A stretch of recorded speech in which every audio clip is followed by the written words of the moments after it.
I always knew I was different. My family always celebrated my differences, which I think is a really awesome way to grow up. But then in college, you're with people who are different than you, living in a dorm with you, making noise. I didn't have the introspective awareness to go, this is bothering me. Like I just held it all in until I blew up. Sometimes books are a portal into someone else's world and provide a window into a life that isn't like our own, helping us develop empathy and compassion for others.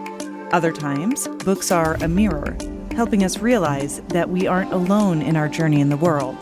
How can a fiction book about the neurodivergent experience help kids understand and accept themselves? Today's guest, Meg Eden Kuyatt, does just that with her new book, Good Different. That's straight ahead on episode 167. I'm Emily Kircher-Morris, and this is the Neurodiversity Podcast. What is neurodiversity? You see the world differently. Autism spectrum. Gifted. Complexities that are inherently inside. ADHD. Dysgraphia. Tourette's. All brains are different. You are exactly what this world needs. This is the Neurodiversity Podcast. One part of my work that I love is supporting parents and educators through in-person trainings and webinars and through the courses we've created through Neurodiversity University. If your school is looking for opportunities for professional development to support the neurodivergent students in your classrooms, we would love to help you. We're excited to offer a limited-time free opportunity to school districts who are interested in learning about supporting the executive functioning skills of their neurodivergent students. But to get more information about it, we're just asking that you get in touch with us. Just click the link in the show notes, fill out the form, and we will get in touch with you. Okay, my conversation with author Meg Eden Kuyatt is up next.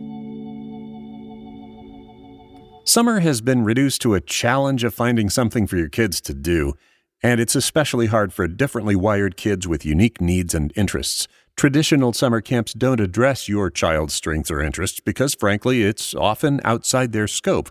So this summer, there's something new to consider. The Young Scholars Academy has a variety of camps throughout the summer designed with neurodivergent kids in mind and conducted by neurodivergent mentors. Whether they choose STEM or humanities pathways, they'll find camps with a variety of subjects and interests, and they will be in a group with like-minded peers they can bond with and who understand them. Young Scholars Academy was founded by a former Bridges Academy instructor who knows how your kiddo's brain works. That means they'll feel understood, and they'll be in an environment where they can shine. There's a link in the show notes for more info and a promo code for a 10% discount if you decide to enroll. It could make this summer a life-changing experience for your kids. Check the link in the show notes and check out Young Scholars Academy's summer camps. This is the Neurodiversity Podcast.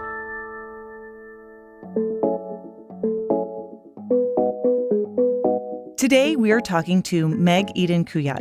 Meg is a creative writing instructor and an actually autistic author. Her newest book, Good Different, was just recently released and is a middle grade fiction book that is written in verse. So Meg, thanks so much for joining us today. Thank you so much for having me.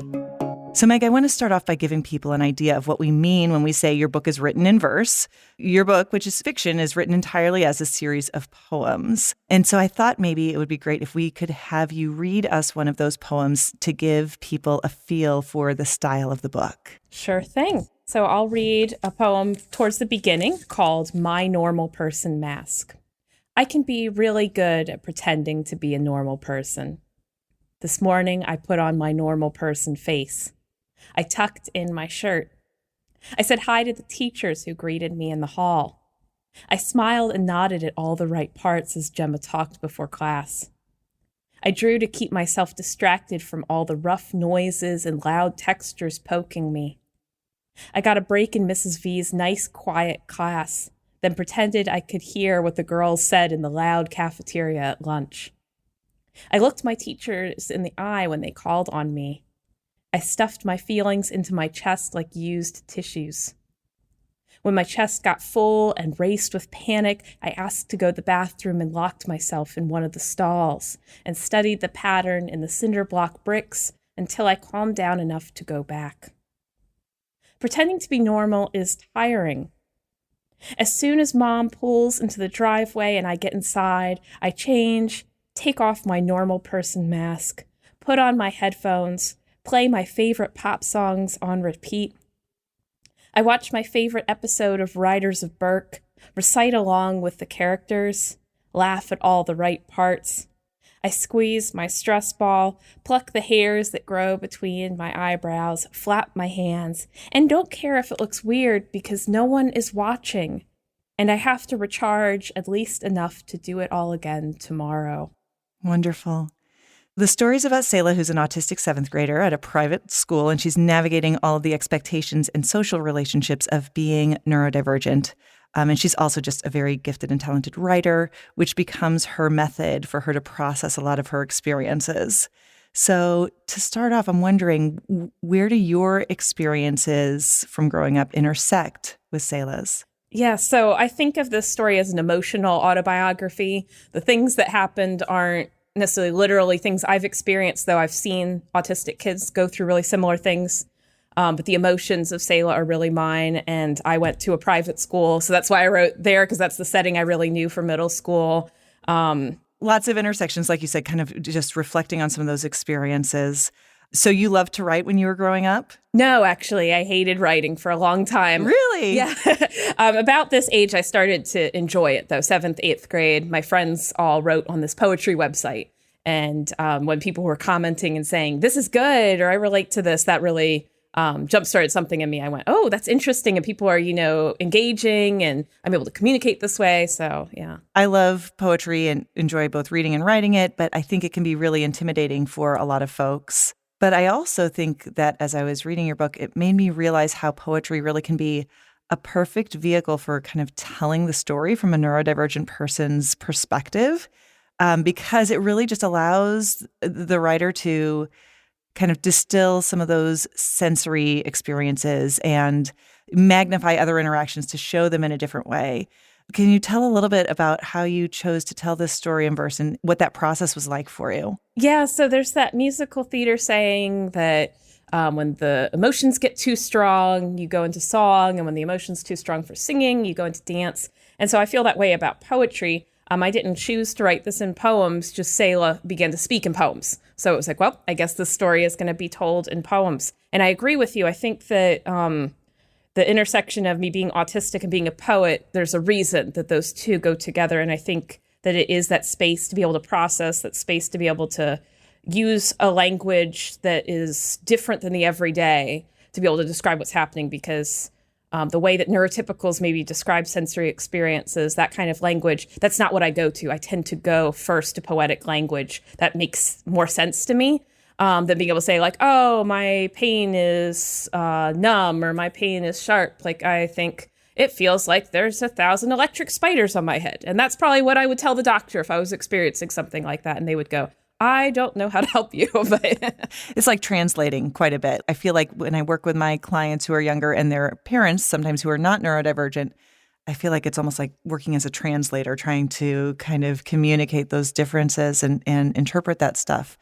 How do you feel like your experiences, do you feel like you're often code switching in your own life? I love that question. I think I probably have been. But like a lot of people that grew up with internalized symptoms, not really being aware that I'm autistic, I think I wasn't even aware that I was masking or code switching. So I think the older I get, the more aware that I go, oh, I'm code switching, I'm masking, I'm putting on kind of this neurotypical performance when I'm going into certain spaces.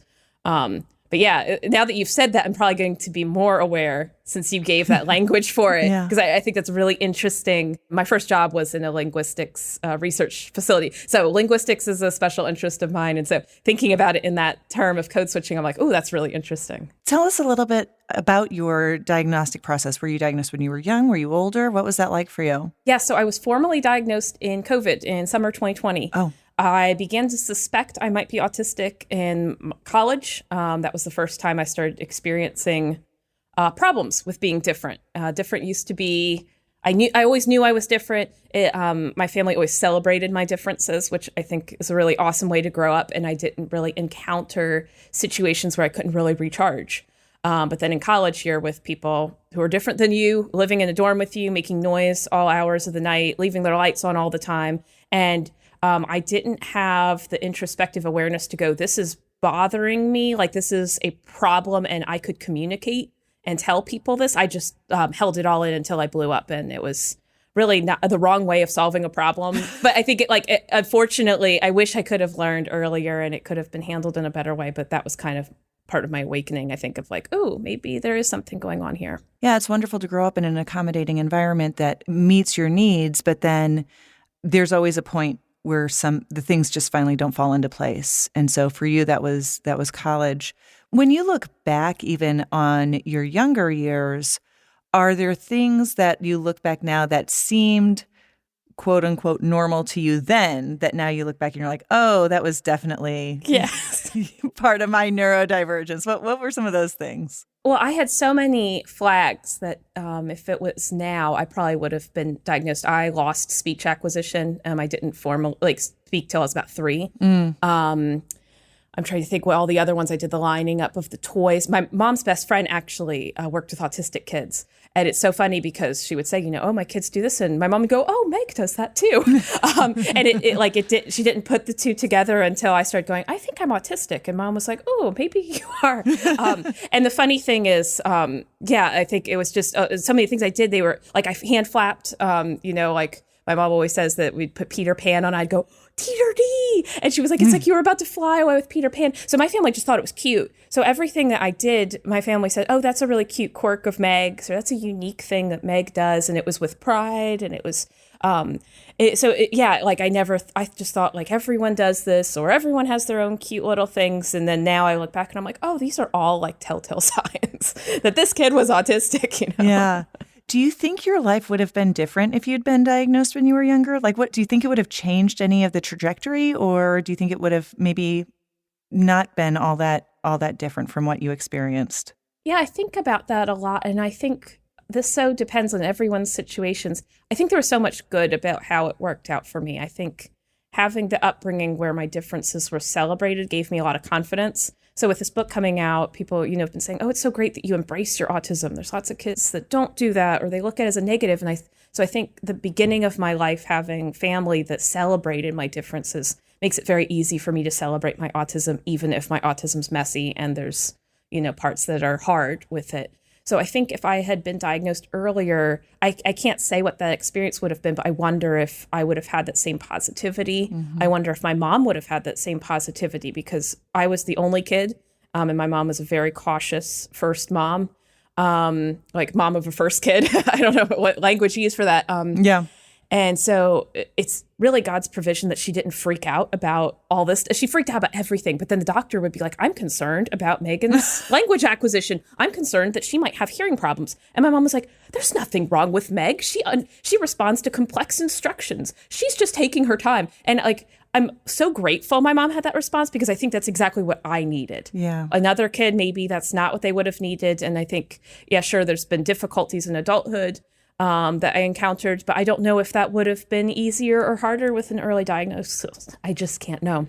I think one of the things that we're working toward as a society is just being more neurodiversity affirming and reducing the stigma that is associated with that. But it is kind of this dichotomy that people experience. Like, on the one hand, having the diagnosis really can be liberating.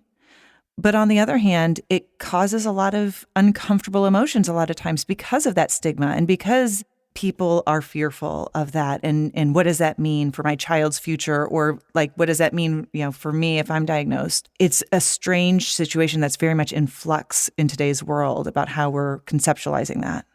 Absolutely. Especially when you're talking about, neurodiversity accommodations and affirmation. A big place that I think I've been struggling with, or I have a beef with, is how we view work in our culture and how ableist really our work values are. I had a job where a boss shamed people for taking sick leave. She told people they were lying about taking sick leave. And I'm thinking, that's like really not accommodating. Like, what does sickness mean? Mm-hmm. What does sickness mean to a neurodivergent person versus a neurotypical person? I could be sick, but somebody else might say, oh, those things aren't a big deal or whatever. So I think that's one of the biggest environments I've been struggling with. As kids in school, it's like, well, you don't get to go home unless you have a fever, right? Or you're throwing up at school. Otherwise, the nurse is like, go back to class. Yes. But we take so much autonomy away from neurodivergent people in general, to make those decisions for themselves, because there is this expectation that you have to produce, you have to be at work, you have to be able to do these things. Well, and as you said, with the nurse office, again, I'm so grateful I had my mom, because she knows me. So if I was like, I can't go to school, my mom trusted, like, this is not right. This is not how Meg is. So she was always an avid defender of my wellness. But yeah, people can, kind of police whether you're sick or not. They'll say, oh, you aren't sick because X, Y, Z criteria. And actually in high school, I had this whole issue where I had mono and my teachers didn't believe me. My mom was the only person that believed like something is not right. And then we later got the blood work at the doctor. It was like, oh, Meg had mono. So I'm so glad I had my mom as a protector, because everyone at school like didn't believe me. They said I was, being lazy or making excuses or whatever. And it's just, there's real things that go on and you don't always know what's going on. You're talking a lot about your mom. And I know for me on my own journey with neurodiversity and being diagnosed and all of these things, my mom was really my advocate too, in a lot of ways. And that's really even also just one of the themes of the story, where Selah's really getting to know herself, but also find the people who really get her and understand where she's coming from. For example, her grandfather and one of her teachers specifically. In addition to your mom, were there other people in your life who you felt like really understood you and helped you along the way? Oh, that's such a great question. And I feel like I probably had so many allies in the moment, I'm probably not going to think of all of them. But I think both my parents were really great allies. Both of them just, like, their love shines in all that they do. And so I'm just so grateful for that. I think at my older school, I had teachers that, it was important to me in the story to show that teachers can be your allies or they can be your enemies, because I think often in stories we only see one or the other. And in real life, life's messy. We have both. So I had teachers that believed in me, and then I had teachers that would publicly shame me for doodling in class, and I'm like, back off. This is the way I focus. So I just proceeded to keep doodling. But, it just sometimes you have people that are trying to get in your way, and it's just not very helpful. I like the way that you say that it's messy, because we do typically want to categorize. They're either a friend or they're not. They're either, an ally or they're not. And we can even grow and learn from the people maybe who don't necessarily harm us, but at least teach us something along the way. And I think it's hard for kids, especially neurodivergent kids, who, again, are constantly being pushed to try to be this, this square peg that everyone's trying to force into the round hole. And I wasn't really even aware of that as a kid. I think it's only in recent years that I realized how much that pushing happened to me, but all the more to all sorts of neurodivergent kids. Tell me about friendships. So, through the book, Selah's really figuring all of this out with friends and figuring out, what does she tell different people? How does she tell them? How does she advocate for herself? Were friendships more natural for you? Did you find some people who you really clicked with when you were growing up, or did it take a little more effort? So I feel like my experience with friendships is somewhat unusual for neurodivergent kids. I've always had quite a few friends, and frankly, I don't remember ever being the one to initiate friendship. People just came up and be like, "You're cool, let's be friends," which is cool. But then it never equipped me with the skills to go find friends. I was just like, where are they going to come from? I think there was a certain window where it was really, really hard. 5th to 6th grade, my best friend changed schools. A couple other best friends moved out of state. And so I remember feeling particularly out at sea, not knowing what to do. And I had friends, but none of them felt close or real, which I think is something I wanted to depict in this book with Selah, where it's you can have friends who are nice human beings who, are on the periphery, but they don't maybe know you deeply. They don't share the same special interests. So they just you feel that distance and that strong desire to have somebody that shares your special interests, that you can be really open with. I think that is something that I have struggled with in certain seasons of my life, because a lot of people, maybe this is a stereotype of neurotypicals, but often there's a superficiality to friendships, or you have to work really hard to get to a point where you can talk deeply. And I'm somebody that really loves deep conversation, hard topics. And I find a meaningful friendship is one where you dive into things that are hard, and not everyone wants to do that. And especially as a kid, it was very hard to find, in certain seasons, people that wanted to do that. Yeah, you end up feeling like you're too much. Yeah. I think one of the things I love about being a therapist is that I get to jump right into those. Yes. Like that's where the authenticity is. I think that's another kind of neurodivergent trait a lot of times is that there's just no tolerance for some of that faking stuff. For as much as neurodivergent people spend their time masking and just needing those authentic connections and that ability to just be one's own self. Absolutely. What are some of the things that you kind of have learned through this process of writing these stories, like whether it's connections with the neurodiversity community or just things about yourself and your own relationships? Like, how have you grown through the process of being an author? Oh, great question. And there's a lot of answers I could give to that. I think, like you said, learning about the neurodiversity community, getting connected to that, just learning a lot about how brains work. All of that has been really enlightening. My husband is also neurodivergent, so we're both learning more about ourselves through this writing process. I do a lot of research for my characters. Yeah. That introspection, I think, that's often something autistic folks can struggle with, is identifying what's going on inside, labeling that. And so writing poems made it easier to do that. But a lot of stuff I just didn't really even realize I felt. And I didn't really even realize I had agency to say something about it. So I think it was very liberating writing and realizing, like, I can have permission to communicate that something is, hurting, that this is hard. Like, could you please turn your music down? I'm still terrified to do those things. I'm still growing and working on how to do that. But I think this was a big step of realizing you're allowed to talk to people. I think that I have so much fear about conflict, and I don't know how much of that is neurodivergence, how much of that is my gender, and how we are taught as a girl what you're supposed to do and how you're supposed to not cause conflict and things like that. And so there's a whole messy baggage of all sorts of identities there that I want to write about and explore. Yeah. One of Selah's special interests that she had throughout the book was about this love of dragons. Other than writing, other than being an author, like what are some of your special interests? What are some things that you're really into? So I love Fire Emblem games. I love tactical RPG games. I love video games. I love Pokemon. I have some special interest TV shows. I have, since I was a kid, loved to memorize my favorite episodes and lines. In fact, in the olden days, I would record on my computer the audio only and burn CDs. And then I was in the bathtub. I'd listen to my favorite episodes. I can still probably quote an entire episode of Invader Zim. That's one of my favorites. Some of those shows, like BoJack Horseman, Korra, and Avatar, Crazy Ex-Girlfriend.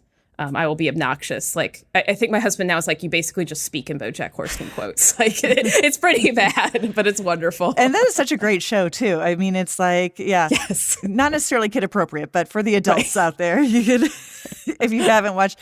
The thing I love about BoJack Horseman is kind of you have these animated characters and kind of this absurdist thing, but then it's all of this existential, like, awareness and kind of like a lot of neurodivergent themes, I think, throughout the show. It's not a type of show that I would probably often go and seek out on my own, but my husband was watching it. And so we ended up watching it together, but I really did love it a lot. Yes. And I think it probably opened the gates for making me think about what's possible to write about, because it was very ahead of its time with each season about a lot of the topics it tackled. Mm-hmm. I remember watching some of the seasons for the first time thinking, wow, I hadn't really thought about that issue. And I really admire how it holds nothing back. And so I think that's really challenged me. Yet, like you say, stylistically, they juxtapose these really goofy things like the cartoons, and there's so many goofy puns and really funny humor. Mm-hmm. And they use that to kind of weigh out the painful and the difficult. So I think I keep looking to it as a model of, like, how can, I dive into tough topics, but use some of the tools that something like BoJack uses to get through that. Yeah. What draws you to writing for kids? That's a great question. I'm not sure I have a great answer. I started writing seriously as a kid, so I think it was my default category. And I think it's what I just keep going back to. I've written a novel for adults, but I keep going back to being a kid. I keep wanting to time travel in some sort of way and think about things and rethink things. And I was always told that my voice, when I was writing YA and sending that out initially, that the voice was on the line of, young adult and middle grade. So I think I've kind of been told that that's really where my strength is. And so I think that that's part of it too. So do you have any projects that you're working on already, or are you just kind of trying to rest and recover from this current book launch? Well, at this moment, I'm trying to rest, but I always have other things doing. So I've got a few work in progresses that I'm working through and trying to figure out what's going on. Yeah. Well, so I'm wondering as we wrap up, I think in many ways, this book specifically is kind of a message to younger kids. But if you were talking to a kid who's in those middle grades, 6th grade, 5th grade, somewhere along that age, and they were newly diagnosed and they're trying to figure it all out, if you could come up with some words of wisdom or something that you would want them to hear, something that maybe you would have wanted to hear even when you were younger, what would you have said? Like, what message would you want to pass along? Well, I'd want them to know they're not alone, because I think it can feel very isolating.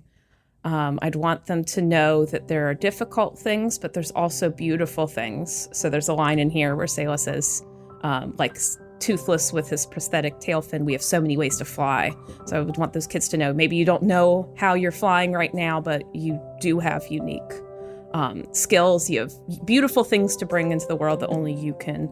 So hang in there and, take that time to explore and figure out what you do well and figure out the tools of what help you with what's hard.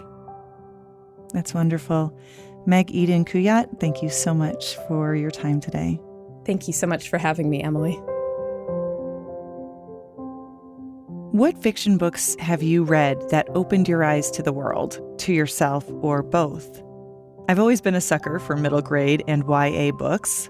My husband teases me about it all the time. But there's something about that formative time in children's lives that gives me a sense of hope. They're still trying to figure things out and learning about themselves. We need more books and movies and TV shows about and for our neurodivergent kids. They deserve to see themselves in stories. I'm Emily Kircher-Morris. I'll see you next time on the Neurodiversity Podcast.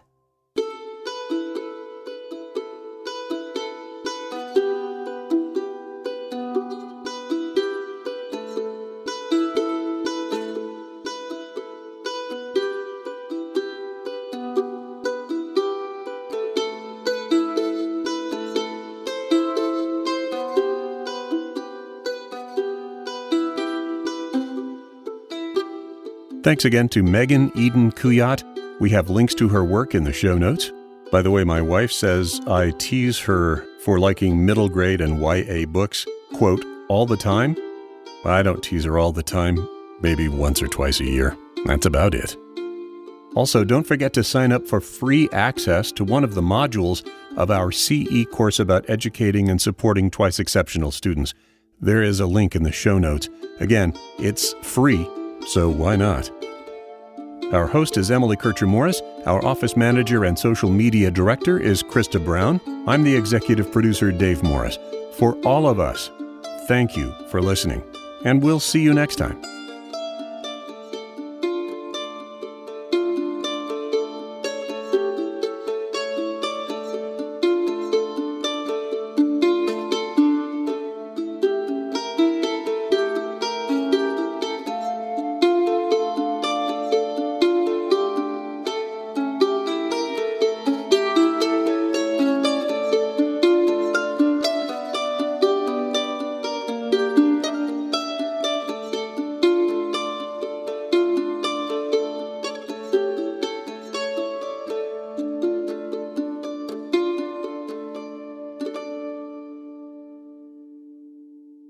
This is a service of the Neurodiversity Alliance.